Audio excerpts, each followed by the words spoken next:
ആപ്കി അദാലത്തിൽ BJPയുടെ മേലുള്ള കുറ്റാരോപണം അവരുടെ ഫോറിൻ പോളിസി ഫെയിലിയർ ആണ് എന്നുള്ളതാണ്. പാകിസ്ഥാന്റെ പ്രൈം മിനിസ്റ്റർ ഈ സ്ട്രൈക്കെല്ലാം തീർന്നതിന് ശേഷം, താൽക്കാലികമായി നിർത്തിയ ഇതിന് ശേഷം അദ്ദേഹം എന്താ പറഞ്ഞെന്ന് വെച്ചാൽ, അമേരിക്കയ്ക്കും നന്ദി, ചൈനയ്ക്കും നന്ദി, ഖത്തറിനും നന്ദി, UAEക്കും നന്ദി, ലോകത്തുള്ള സകലമാന രാജ്യങ്ങൾക്കും നന്ദി പറഞ്ഞു. ഒരാളെ അച്ചാന്ന് വിളിച്ചു, മറ്റുള്ളവരെ സഹോദരങ്ങളെന്ന് വിളിച്ചു. രാഹുൽ ഗാന്ധിയുടെ പരാതി എന്താണെന്ന് വെച്ചാൽ ഇന്ത്യക്ക് സപ്പോർട്ടായിട്ട് ഒരു രാജ്യവും വന്നില്ല എന്നുള്ളതാണ്. അത് ശരിയല്ലേ? വളരെ ഇൻട്രസ്റ്റിംഗ് ആയുള്ള കാര്യമാണ്. ഒരുപക്ഷെ അദ്ദേഹം ഇത്രയും പേരെ, ഒരാളെ സഹോദരൻ, ഒരാളെ അച്ഛൻ, ഒരാളെ ചിറ്റപ്പൻ, മറ്റൊരാളെ വല്യച്ഛൻ, നിങ്ങൾക്ക് മനസ്സിലായി കാണും പാകിസ്ഥാൻ എവിടെയെല്ലാം പോയി മുട്ടുകുത്തിയിട്ടുണ്ടെന്ന്.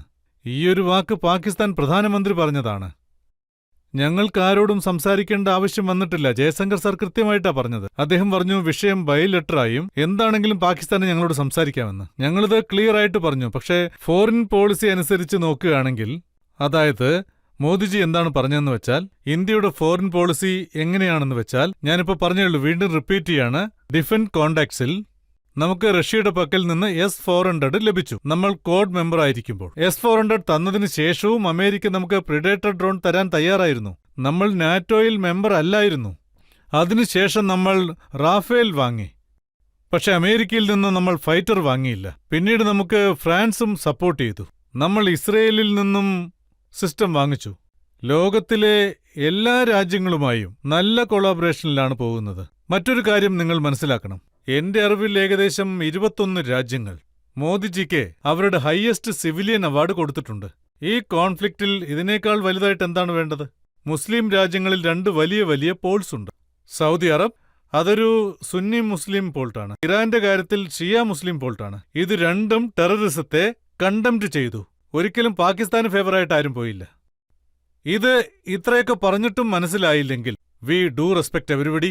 നിങ്ങൾക്കറിയല്ലോ, 1971 യുദ്ധത്തിൽ അരഡസൻ ഇന്ത്യക്കെതിരായിട്ടുള്ള തീരുമാനങ്ങൾ സെക്യൂരിറ്റി കൗൺസിലിൽ കൊണ്ടുവന്നിരുന്നു. സംസാരിച്ചു കഴിഞ്ഞപ്പോൾ സോവിയറ്റ് റൂൾസ് വിഡ്രോ ചെയ്യേണ്ടി വന്നു. 7th December 1971 100 രാജ്യങ്ങൾ ഇന്ത്യക്കെതിരായിരുന്നു. UN എന്തെങ്കിലും ഒരു തീരുമാനമുണ്ടാക്കിയോ? എന്തെങ്കിലും ഒരു വാക്ക് പറഞ്ഞോ? മറ്റൊരു കാര്യവും സംഭവിച്ചു. IMFന്റെ ലോൺ പാകിസ്ഥാന് കിട്ടി. അത് കിട്ടിയിട്ടുണ്ട്. പഹൽഗാമിൽ നടന്ന ആക്രമണത്തിന് ശേഷവും തീവ്രവാദികളുടെ ആക്രമണത്തിന് ശേഷവും അവർക്ക് IMFൽ നിന്ന് അവർക്കാവശ്യമുള്ള ലോൺ ലഭിച്ചിരിക്കുകയാണ്. നിങ്ങൾ ഈ പറഞ്ഞ കാര്യം ഇതും മനസ്സിലാക്കേണ്ട ഒരു കാര്യമാണ്. IMF ലോൺ ഇത്തവണയാണ് പാകിസ്ഥാന് കിട്ടിയത്. അതിൽ 11 അഡീഷണൽ കണ്ടീഷൻസ് ഉണ്ടായിരുന്നു.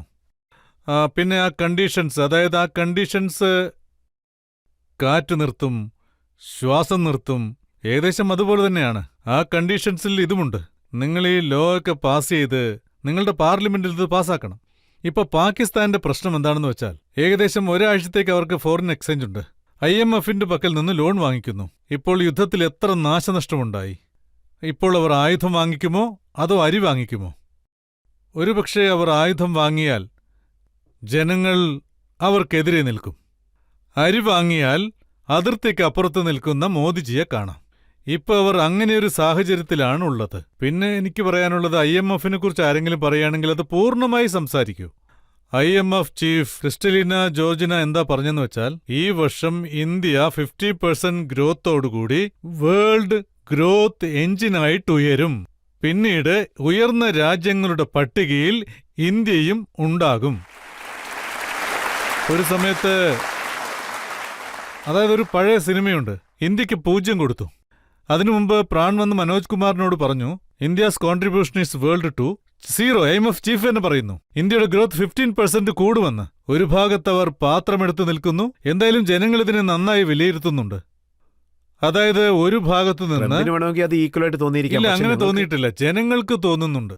അതായത് അവർക്കും അറിയാം, നിങ്ങൾക്കും അറിയാം, അവിടെ എന്തെങ്കിലും ട്രേഡ് ചെയ്യാൻ പറ്റുമോ? അമേരിക്കയിലേക്ക് പാകിസ്ഥാനുമായി വളരെ സിമ്പിൾ.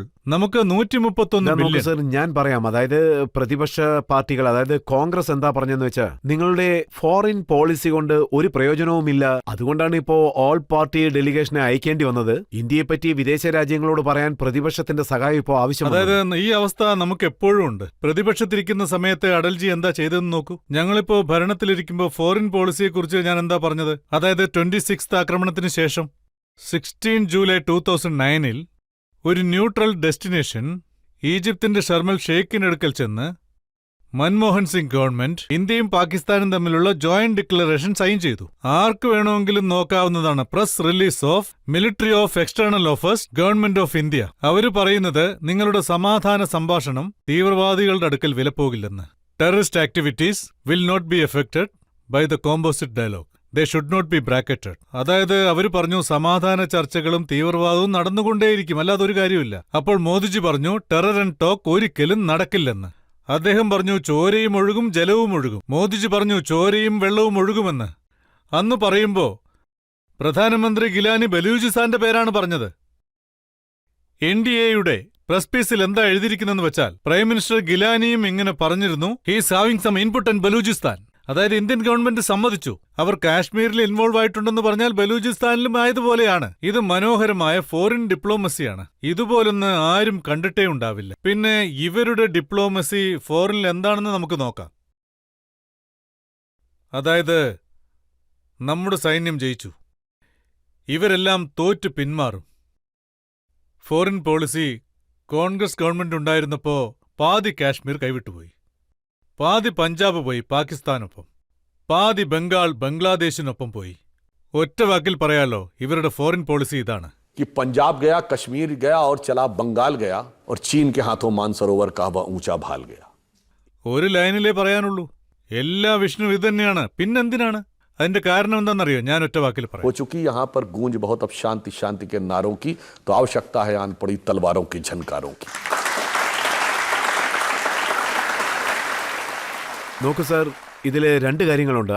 ഒന്ന്, രാഹുലിനെ പോലുള്ള നേതാക്കൾ എന്താ പറയുന്നതെന്ന് വെച്ചാൽ ഏത് ഡെലിഗേഷനാണോ പോയത് അത് വെച്ച് മോദി സാർ ടൂറിസം ഡിപ്പാർട്ട്മെന്റ് തുറന്നു വെച്ചെന്നും ഇപ്പോൾ ടെററിന്റെ പേര് ടൂർ ആൻഡ് ട്രാവൽ കമ്പനി തുറന്നു വെച്ചിരിക്കുകയാണെന്നും. സഞ്ജയ്, രാഹുൽജിയുടെ പാർട്ടി പാർലമെന്റിലെത്തി. രാജ്യസഭാ മെമ്പർ, ആ പാർട്ടിയിലെ അംഗമാണ് പ്രിയങ്ക ചതുർവേദി. നിങ്ങളെന്താ തടയാഞ്ഞത്? നിങ്ങളുടെ ആളുകളെയും അയക്കും, ഇവിടെ നിന്ന് സംസാരിക്കുകയും ചെയ്യും. കോൺഗ്രസിന്റെ മറ്റൊരു പ്രധാനപ്പെട്ട കാര്യമുണ്ട്.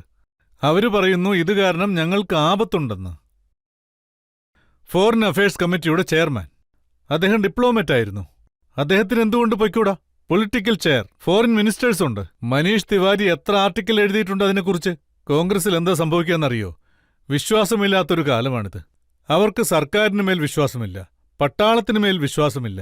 അതിരിക്കട്ടെ, ഇപ്പൊ അവർക്ക് പാർട്ടി അംഗങ്ങളിലും വിശ്വാസമില്ല. അവരുടെ അവസ്ഥ വെച്ച് നോക്കുമ്പോൾ പുറത്തുപോയാൽ എന്ത് നടക്കുമെന്ന് പോലും അവർക്കറിയില്ല. കോൺഗ്രസിന് ഇങ്ങനെ തോന്നിയിരിക്കാം, ഇവർ വളർന്നുകൊണ്ടിരിക്കുകയാണല്ലോ, എന്തൊക്കെയോ ന്യൂസും വരുന്നുണ്ട്. സോ അവർക്ക് തോന്നുന്നത് എന്താന്ന് വെച്ചാൽ ഞങ്ങളുടെ പാർട്ടിയിലുള്ള നല്ല ലിങ്ക് കിട്ടുന്നവർ ഒരിക്കലും പോകരുതെന്ന്. കാരണം നാളെ അവർ നമ്മുടെ ശത്രുക്കളായി തീരും. അതുകൊണ്ടായിരിക്കണം അവർക്ക് ഇതിനെക്കുറിച്ച് ഭയമുണ്ട്. സോ എന്റെ അഭിപ്രായത്തിൽ കോൺഗ്രസ് ഇതിൽ നിന്നെല്ലാം പുറത്തു വരണം, സത്യസന്ധമായി ചേർന്ന് നിൽക്കണം. പറഞ്ഞു കേട്ടിട്ടില്ലേ, ബ്രഹ്മത്തിന് വൈദ്യം ആർക്കും ചെയ്യാൻ കഴിയില്ലെന്ന്. അവിടെ പണക്കാരാണ് വൈദ്യന്മാർ. മുസ്ലിം പരമ്പരയിൽ ഹക്കീനെയാണ് വിശ്വസിക്കുക. എനിക്ക് കോൺഗ്രസിനോട് ഇതാണ് പറയാനുള്ളത്, ഭ്രമയിൽ നിന്നും പുറത്തു വരൂ. ഒരു സിംഹം कि इसमें क्या रखा है देखे है जो तू आन के पास, बदगुमा वहम की दारू नहीं लुकमान के पास.